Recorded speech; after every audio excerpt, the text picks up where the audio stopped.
اعوذ باللہ من الشیطان الرجیم بسم اللہ الرحمن الرحیم الحمد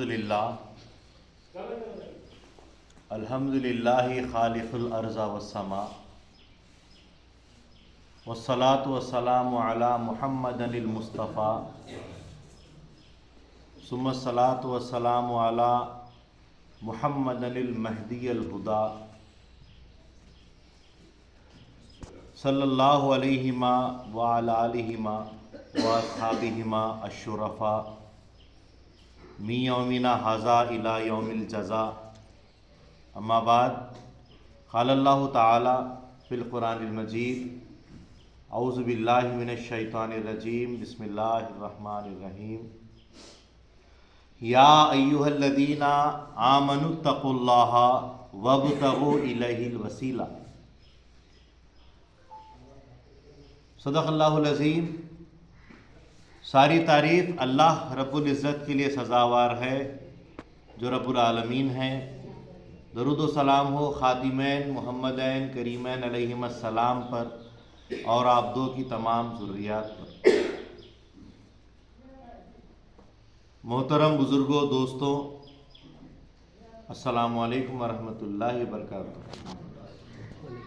اللہ تعالیٰ نے اپنے کلام میں ارشاد فرمایا ہے، یا ایھا الذین آمنوا اتقوا اللہ، اے ایمان والو اللہ سے ڈرو، اللہ کی جانب تقوی اختیار کرو، وابتغوا الیہ الوسیلہ، اور وسیلے کے ذریعے خدا تک پہنچو۔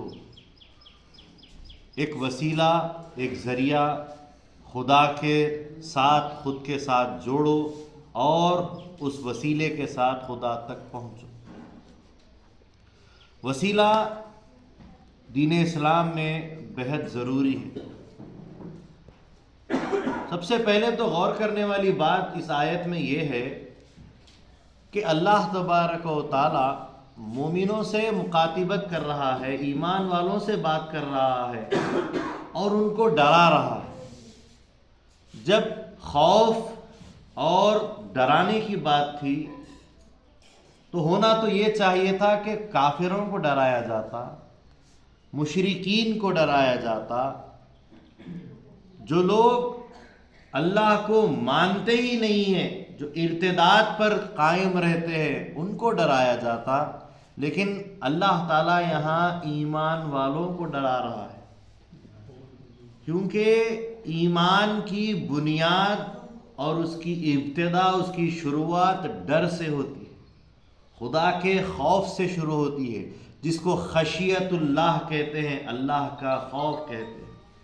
اللہ تعالیٰ سورہ بقرہ میں خود ارشاد فرماتا ہے، لا تخشوا الناس واخشونی، لوگوں سے مت ڈرو، مجھ سے ڈرو۔ اور حکم ہے اللہ کا، اللہ کی جانب ڈرنے کا، اللہ کا ایمان والوں کو حکم ہے کہ اے ایمان والو اللہ کی جانب خوف پیدا کرو، کیونکہ ایمان کے میدان میں خوف پہلی منزل ہوتی ہے۔ جب خوف آپ کے اندر مکمل آتا ہے تو پھر خدا کا شوق دوسری منزل آپ کو حاصل ہوتی ہے۔ دوسری منزل خدا کا شوق ہے، خدا کی انسیت، خدا کی الفت، خدا کی محبت، خدا کا عشق ہوتا ہے، وہ دوسری منزل پر آتا ہے۔ پہلی منزل خوف ہے، اور بنیادی چیز جب تک مضبوط نہ ہو اس وقت تک کوئی عمارت اس بنیاد پر تیار نہیں ہو سکتی۔ نہ دنیاوی کوئی عمارت بن سکتی ہے بغیر بنیاد کے، نہ دین کا کوئی اثاثہ قائم ہو سکتا ہے بغیر بنیاد کے۔ تو یہ بنیادی چیز ہے کہ خدا کا خوف ہونا چاہیے۔ اور جب ایمان والوں کی جانب خوف کی بات کی جا رہی ہے تو خدا سے خوف کیسا؟ خدا تبارک و تعالیٰ تو محبت کرتا ہے۔ احادیث میں بتایا جاتا ہے، اللہ کے رسول صلی اللہ علیہ وسلم فرماتے ہیں کہ اللہ تعالیٰ ہر اپنے بندے سے اس کی محبت اتنی زیادہ ہے کہ ایک ماں اپنے بچے سے اگر محبت کرتی ہے تو اللہ اپنے بندوں سے اس ماں کے 70 گنا زیادہ محبت اپنی جو بندوں سے کرتا ہے، 70 گنا زیادہ محبت کرتا ہے۔ تو خوف کس بات کا ہے؟ خوف اس بات کا ہے کہ اللہ کے اس فرمان کی نافرمانی کا خوف ہو جائے. اللہ کا حکم ہو رہا ہے کہ مجھ سے ڈرو، تو اللہ سے ڈرنے سے مراد اللہ تبارک و تعالیٰ کے اس حکم پر نافرمانی ہونے سے ڈرنا ہے. اللہ کا خوف سے مراد اللہ تبارک و تعالیٰ کی ناراضگی سے ڈرنا ہے. اللہ ہم سے راضی رہنا چاہیے ہر وقت. رضیت برضا اللہ تعالیٰ کا مقام ہونا چاہیے، میں اللہ کی مرضی پہ راضی.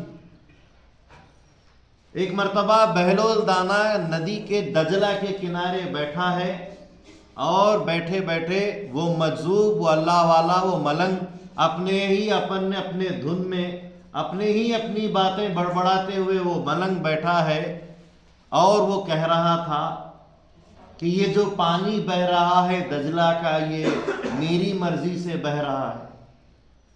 یہ جو سورج نکلا ہے، چمک رہا ہے، اپنی شعاعیں، اپنی کرنیں بکھیر رہا ہے، یہ میری مرضی سے ہو رہا ہے.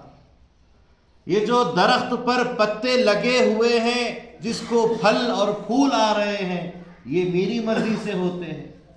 جب اس کی یہ باتیں جانے والے سننے لگے، ان جانے والوں میں ہارون رشید بھی تھے. بادشاہ نے سنا اور کہا کہ اے بہلول، تجھے خدا کا خوف نہیں؟ تو کتنی بڑی بڑی باتیں کہہ رہا ہے.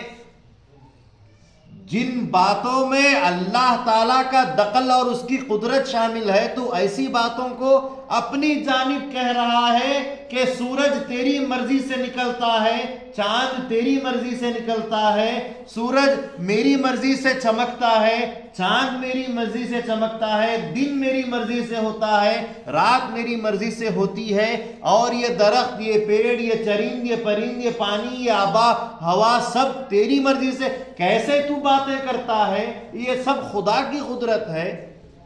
تو بہلول نے کہا کہ بے شک یہ خدا تعالیٰ کی مرضی سے ہے، لیکن جان لو اے بادشاہ، میں نے خدا کی مرضی کے ساتھ اپنی مرضی جوڑ دی. اب جو خدا کی مرضی ہے وہ میری مرضی ہے.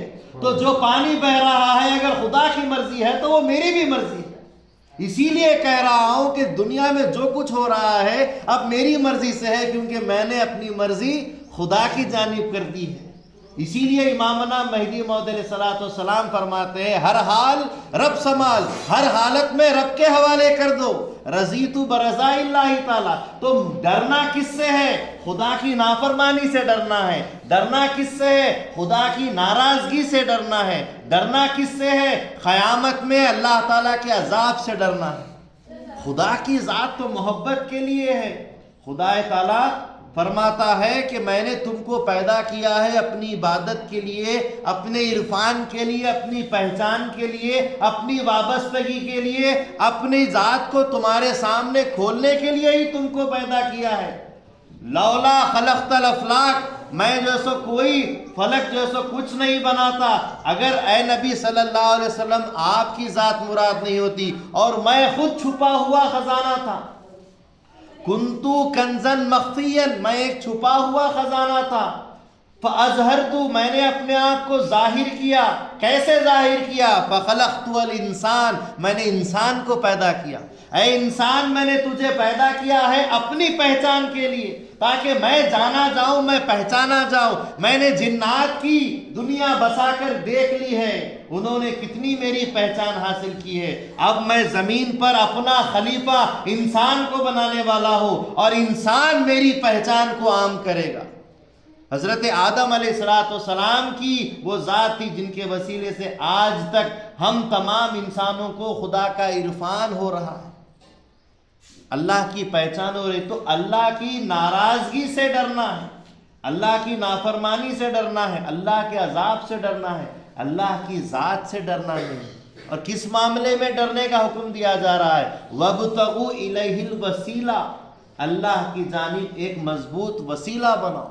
جب خدا ہو کر اپنے بندوں کے پاس جس سے وہ محبت کرتا ہے، اور اس محبت کے لیے اللہ تبارک و تعالی سب سے پہلے جبرائیل کو وسیلہ بناتا ہے، اور جبرائیل کے پاس ایک پیغام کو وسیلہ بناتا ہے اور اس پیغام کو پہنچانے کے لیے پھر ایک نبی کو وسیلہ بنا کر زمین پر اتارتا ہے، اور پھر اس نبی کے پاس پھر وہ جبرائیل پیغام لے کر آتا ہے، اور پھر اس طریقے سے پیغام تم کو حاصل ہوتا ہے، دین تم کو ملتا ہے، قانون تم کو ملتا ہے، اسلام تم کو ملتا ہے، عبادات تم کو ملتی ہے، نمازیں ملتی ہیں، روزہ، زکوٰۃ، حج، سارے فرائض ملتے ہیں۔ جب خدا ہو کر بندوں کے پاس ایک وسیلے کے ذریعے سے آ رہا ہے، اپنا عرفان، اپنی پہچان وسیلوں کے ذریعے سے کروا رہا ہے، تو بھلا انسان بغیر وسیلے کے خدا تک کیسے جائے،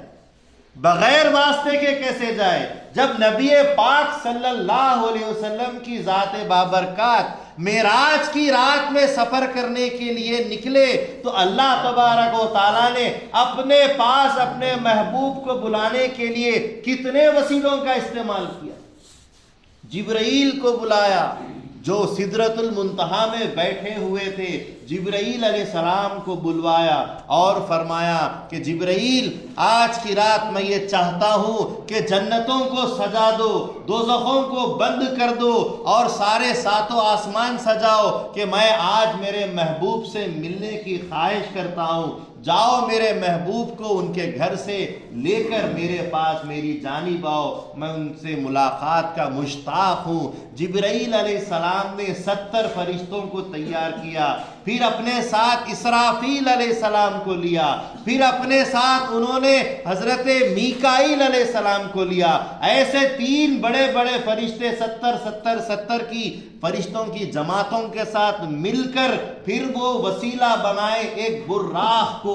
براق پھر وسیلہ ہوا، پھر براق کے ذریعے سے حضور صلی اللہ علیہ وسلم کے مکان جہاں پر آپ ام ہانی رضی اللہ تعالی عنہا کے گھر آرام فرما رہے تھے، وہاں حضور کو لیا، پھر وہاں سے آپ مسجد حرام سے مسجد اقصیٰ گئے، وہاں سے پھر وسیلہ بدل دیا گیا، وہاں سے معراج جس کو سیڑھی کہا جاتا ہے، ہر آسمان پر ایک معراج لگی ہوئی ہے، ایک سیڑھی لگی ہوئی ہے۔ حضرت جبرائیل علیہ السلام اور نبی پاک صلی اللہ علیہ وسلم براق کو چھوڑ دیتے ہیں اور پھر دوسرے وسیلے کو اختیار کرتے ہیں، اور ایک ایک سیڑھی چڑھتے چڑھتے ہر آسمان کے اوپر دروازے کھول دیے جاتے، اور وہاں پر ایک اللہ کا نبی آپ کے استقبال کے لیے موجود۔ ہر آسمان پر اس طریقے سے سیڑھیاں چڑھتے چڑھتے 7 آسمان پار کیے، وہاں سے عرش معلیٰ پر پہنچے، اور پھر وہاں سے آپ سدرۃ المنتہا کا وسیلہ پکڑے۔ وہاں سے جبرائیل نے کہا کہ میرے پر جل جائیں گے اگر میں آگے چلا جاؤں۔ فوراً وہاں سے حضرت رسول پاک صلی اللہ علیہ وسلم کے لیے ایک ہرے رنگ کا تخت وہاں پر ان کو عطا کیا گیا، اور اس کو رف کہا جاتا ہے۔ اس پر حضرت رسول پاک صلی اللہ علیہ وسلم وہ وسیلہ بنا۔ اب اس وسیلے سے وہاں گئے، پھر قاب قوسین یا او ادنا کے مقام پر آپ پہنچے تو وہ رف بھی چھوٹ گیا، اور وہ ہرے رنگ کا تخت اور اس کے سوار جو سواری چلانے والا تھا وہ بھی رہ گیا۔ اس کے بعد اللہ تک اللہ کے رسول صلی اللہ علیہ وسلم ایسے پہنچے جیسے کہ 2 کمانوں کے فاصلے رہ گئے ہوں، بالکل ایک دوسرے میں ضم ہو گئے ہوں، خطرہ دریا میں مل گیا ہو۔ اس طریقے سے ایک دوسرے میں ضم ہونے کے بعد تحفے تحائف دیے گئے، اتحیات پڑھی گئی، تو کیا معلوم ہو رہا ہے پورے معراج کے واقعے سے کہ اللہ کا وہ رسول جو سارے رسولوں کا سردار ہے، جو تمام نبیوں کا سردار ہے، جب وہ رسول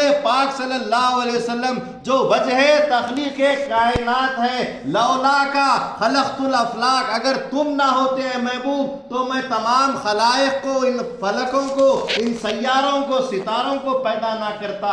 وہ رسول پاک صلی اللہ علیہ وسلم کی ہستی مبارک جو محبوب خدا ہیں، جو رحمت للعالمین بنا کر بھیجے گئے ہیں، جو شافع محشر ہے، جو جام کوثر پلانے والے ہیں، وہ وسیلوں کے ساتھ پہنچ رہے ہیں، تو ہم اور آپ انسان کس معیار کے ہیں؟ ہم کو کتنے وسیلے نہیں لینے چاہیے؟ اللہ کے رسول صلی اللہ علیہ وسلم نے فرمایا کہ میں تمہارے لیے پہلا وسیلہ۔ اللہ کے رسول صلی اللہ علیہ وسلم نے فرمایا تمام امت مسلمہ کے سامنے کہ دیکھو میں اللہ کی رسی ہوں، مجھے مضبوطی سے تھام لو اور آپس میں فرقوں میں نہ بٹو۔ میں ہی وہ رسی ہوں، مجھے تھامو، آپس میں فرقوں میں نہ بٹو۔ اور پھر رسول پاک صلی اللہ علیہ وسلم پہلا وسیلہ، ان کے بعد پھر وسیلے کی کمی ہوئی، ابو بکر صدیق ہوئے، ان کے بعد کمی ہوئی تو پھر حضرت عمر فاروق ہوئے، ان کے بعد پھر ہوئی تو عثمان غنی ہوئے، مولا علی مشکل کشا شیر خدا رضی اللہ تعالی عنہم اجمعین، یہ خلفائے راشدین کا سلسلہ چلا۔ امام حسن ہوئے، امام حسین ہوئے، امام زین العابدین ہوئے، امام محمد باقر ہوئے، پھر امام جعفر صادق ہوئے، موسیٰ کاظم ہوئے، سلسلہ چلتا چلا گیا اہل بیت کا۔ اور وہ سلسلہ صرف اور صرف وسیلے کا سلسلہ تھا، پگڑی کا سلسلہ تھا، کیونکہ رسول پاک صلی اللہ علیہ وسلم نے فرمایا میں وسیلہ ہوں، لیکن تمہارے درمیان دو چیزیں چھوڑے جا رہا ہوں، ان کو پکڑے رکھنا تو تم اللہ تعالیٰ کی جانب ہمیشہ پیش ہو سکو گے۔ ایک تو قرآن ہے اور دوسرا میرا گھر، میرے اہل بیت۔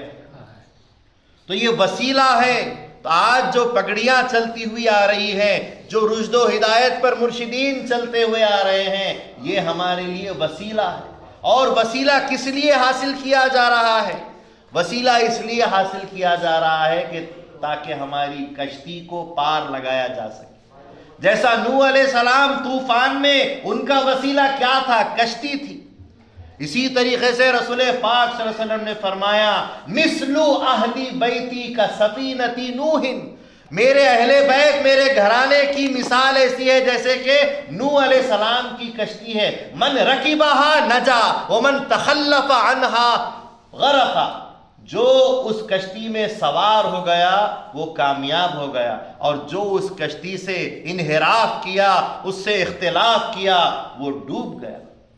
تو وہ کشتی ہے، وہ سر ہے جو چلے آ رہے ہیں وسیلے کے طور پر، اور وہ وسیلہ اسی طریقے سے ہوتے ہوتے اہل بیت میں ہمارے یہاں پیر و مرشد حضرت میاں سید ابو القاسم تسخیر حیدرآبادی جد امجد پیر و مرشد رحمت اللہ علیہ، وہ ہمارے تمام کے وسیلے بنے۔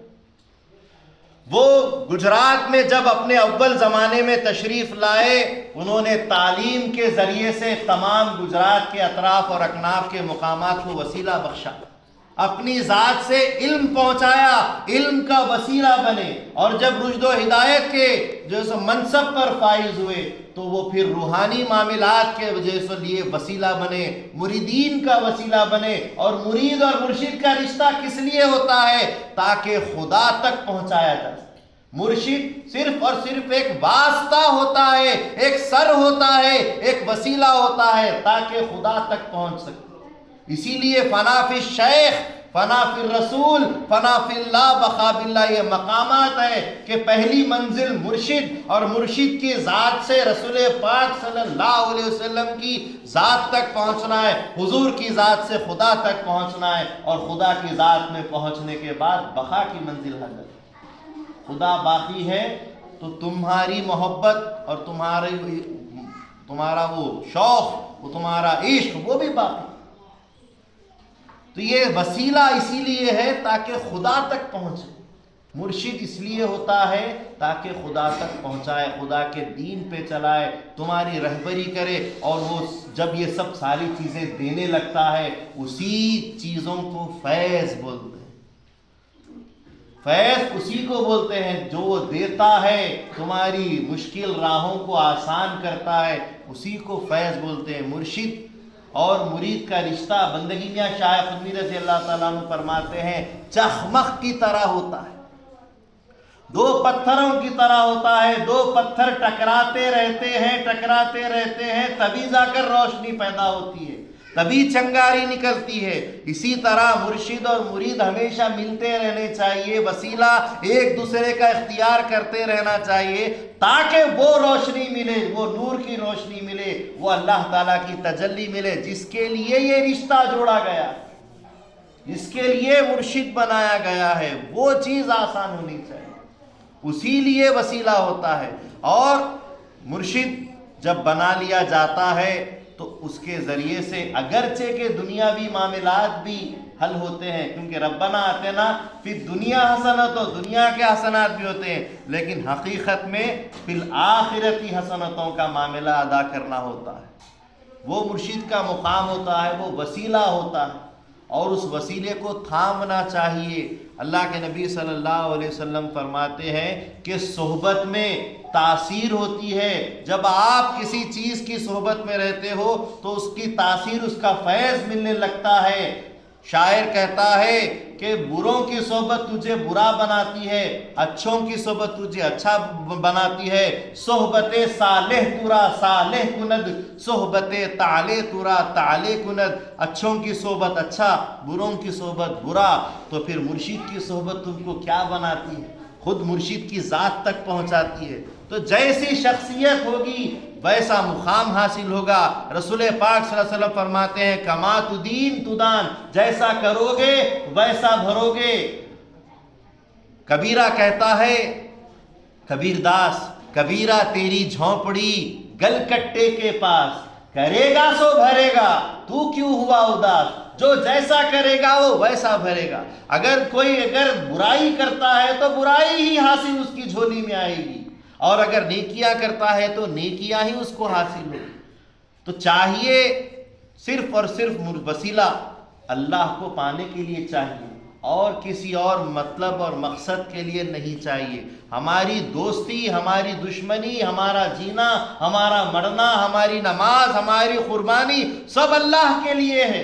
تمام پیغمبروں نے یہی سبق دیا ہے، اللہ کے رسول صلی اللہ علیہ وسلم نے یہی سکھایا ہے۔ تو امامنا مہدی موعود علیہ السلام نے بھی فرمایا کہ بندے کا آنا بندوں کو خدا سے ملانے کے لیے ہوا ہے، بندے کا آنا اللہ کے دیدار کے لیے ہوا ہے۔ بندہ آنکھوں والا مذہب لایا ہے، اندھوں والا مذہب نہیں لایا۔ بندے کا کام یہ ہے کہ بندے کی تصدیق کرو تو محنت کرو تاکہ خدا کی بینائی اور خدا کی ذات حاصل ہو سکے۔ اور مہدی موعود علیہ السلام جس طریقے سے وسیلہ ہوئے تو اس وسیلے کے ذریعے سے لوگوں نے خدا کو حاصل کیا، جیسا کہ آج دریائے وحدت آشام حضرت شاہ نظام رضی اللہ تعالیٰ عنہ اسی وحدت کے دریا میں آپ غوطے لے رہے ہیں، اور وہ وحدت کا دریا ان کو آپ کے اپنے مرشد مہدی موعود علیہ السلام سے حاصل ہوا۔ جب جائز کو چھوڑ کر حکومت کو نکلے تھے وسیلے کی تلاش میں کہ کوئی ملے کہ خدا کو دکھائے، مکہ پہنچے، وہاں پر بڑے بڑے علماء اور بڑے بڑے مشائقین سے بات کی۔ انہوں نے کہا کہ ہمارا اتنا ظرف نہیں کہ آپ کے برتن کو بھر سکے، شاید کہ زمانہ مہدی موعود کا ہے، وہ مل جائے تو آپ کا برتن بھر جائے۔ جب آئے تو یہاں پر سلیم خان کی مسجد میں چاپانیر کے پاس آپ رکے، اور معلوم ہوا کہ مہدی موعود علیہ السلام موجود ہے۔ ملاقات کی، نظر سے نظر ملی اور غش کھا کر گر گئے۔ مہدی موعود علیہ السلام فرماتے ہیں کہ بھائی نظام کے پاس ہر چیز تھی، چراغ تھا، تیل تھا، بتی تھا، حباب تھا، بس اب سلگانے کی ضرورت تھی، اور بندے کی ذات سے، مہدی موعود کی ذات سے ان کو روشن کر دیا گیا، اور انہوں نے اللہ تبارک و تعالیٰ کے وحدانیت کے ساتوں سمندر الوہیت کے پی لیے۔ لیکن پیاس ایسی ہے، طلب ایسی ہے کہ ابھی بھی پیاس جاری ہے، اور اوپر کا ہونٹ سوکھا ہے، یعنی کہ اللہ تعالیٰ خود قرآن میں سورہ رحمان میں اللہ ارشاد فرماتا ہے کل یوم ہوا فی شان، اللہ تعالیٰ ہر دن ایک نئی شان رکھتا ہے۔ جب اللہ کی ہر دن ایک نئی شان، ہر دن ہر لمحہ ایک اللہ کی تجلی نئی حاصل ہوتی ہے، تو کتنا ہی خدا کو مانگو کم ہی پڑتا ہے۔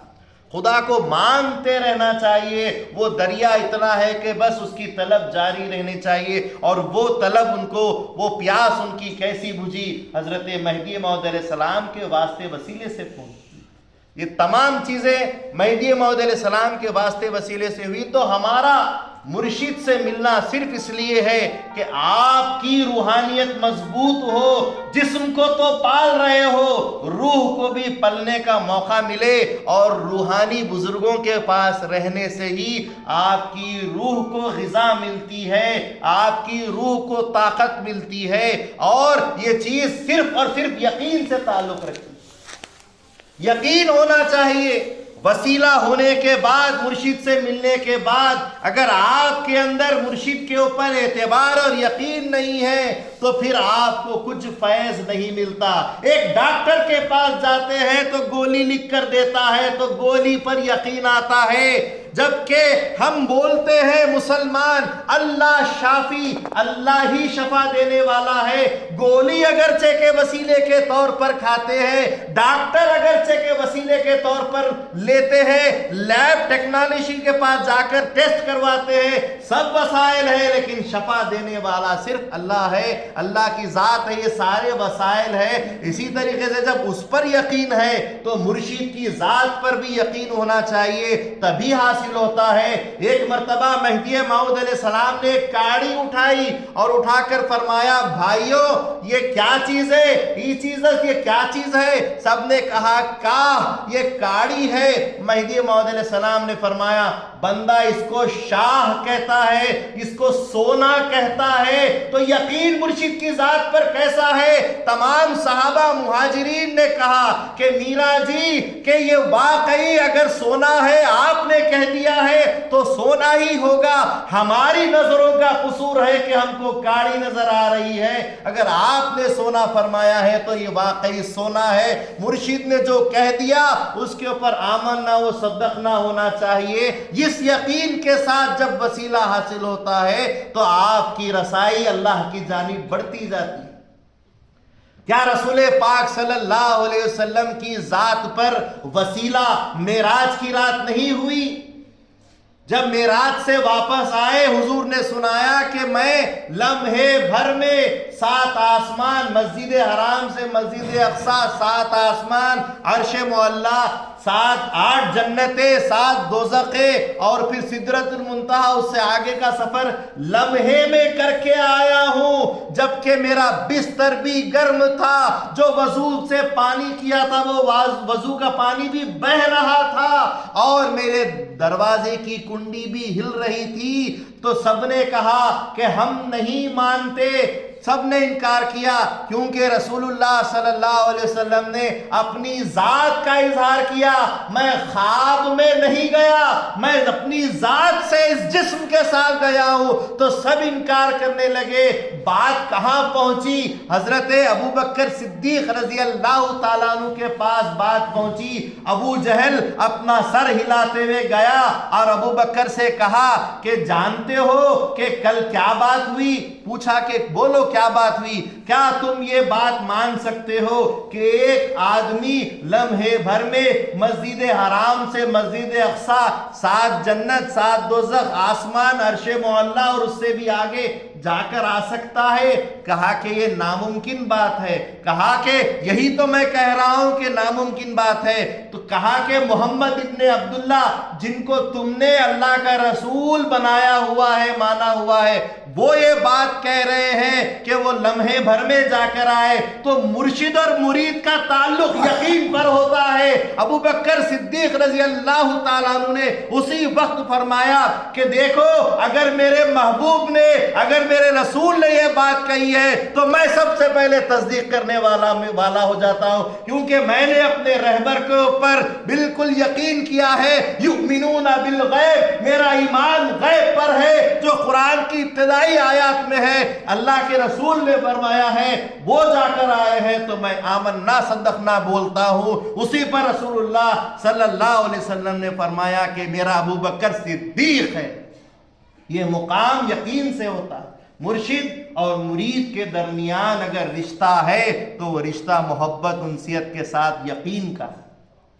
میرا پیر کہیں بھی رہتا ہے، مجھے یہاں بیٹھ کر فیض ملتا ہے، میری نظر اور میرے پیر کی نظر بالکل ایک دوسرے سے ملتی ہے، جیسا کہ عبادت کے وقت اللہ دیکھ رہا ہے، اللہ والے بھی دیکھ رہے ہیں، کیونکہ جسم کو روک ہوتی ہے لیکن روح کے لیے کوئی روک ٹوک نہیں ہوتی، روح آزاد ہوتی ہے۔ اس عالم فانی سے، اس عالم ناسوت سے عالم برزخ، عالم ارواح، عالم ہاہوت، عالم لاہوت، عالم جبروت، عالم ملکوت، ہر عالم میں روح گھوم سکتی ہے، کیونکہ روح کو اجازت ہے، روح کہیں بھی جا سکتی ہے۔ جسم کو قید ہے، اسی لیے تو کہہ رہے ہیں کہ جو چیز میں زیادہ طاقت ہے اس کو زیادہ طاقتور بناؤ، جسم میں طاقت نہیں، یہ فانی ہے، مرنے والا ہے، روح کی طاقت بڑی ہے، روح زندہ رہنے والی ہے، قیامت تک رہے گی، قیامت کے بعد بھی رہے گی، تو اس کے ساتھ ہو جاؤ جو ہمیشہ رہنے والی ہے، اور روح کے ساتھ ہونا چاہیے، اور روح کے ساتھ ہونے کے لیے روحانی بزرگوں سے ہونا چاہیے، اور روحانی بزرگوں کے ساتھ رہنے سے ہی تمام غذائیں روحانی حاصل ہوتی ہے۔ بہرحال یہ وسیلہ ہے، اور ایسے وسیلے کے لیے اللہ سے ڈرنا ضروری ہے، خوف خدا ہونا ضروری ہے کہ ہم کو اللہ کو حاضر ناظر جان کر خوف خدا کے ساتھ، صحیح وسیلے کے ساتھ ہمارا جو سو وابستگی ہونی چاہیے، اس کے ساتھ جڑنا ہونی چاہیے، اور اس جڑنے سے جو مقصد ہے، مقصد صرف خدا ہے، وہ ہونا چاہیے۔ میں اللہ سے دعا کرتا ہوں کہ اللہ تبارک و تعالیٰ بولنے سننے سے زیادہ ہم کو عمل کی توفیق عطا فرمائے، صحیح معنی میں جس وسیلے کو ہم نے حاصل کیا ہے اس وسیلے سے ہمارا بھی بیڑا اس نوح کی کشتی علیہ السلام کی طرح ہماری بھی کشتی پار کرائے۔ اللہ تعالیٰ ہماری ٹوٹی پھوٹی عبادتوں کو، نمازوں کو، ہر عبادت کو اللہ اپنے رحم کرم سے قبول فرمائے۔ اللہ تعالیٰ ہمیں رسوائیوں کے عذاب سے بچائے، گناہوں سے بچائے، ایمان پر رکھے، ایمان پر خاتمہ کرے، ایمان والوں کے ساتھ حشر فرمائے۔ اللہ ہمیں اپنا دیدار عطا فرمائے۔ آمین۔ وآخر دعوانا ان الحمد للہ رب العالمین۔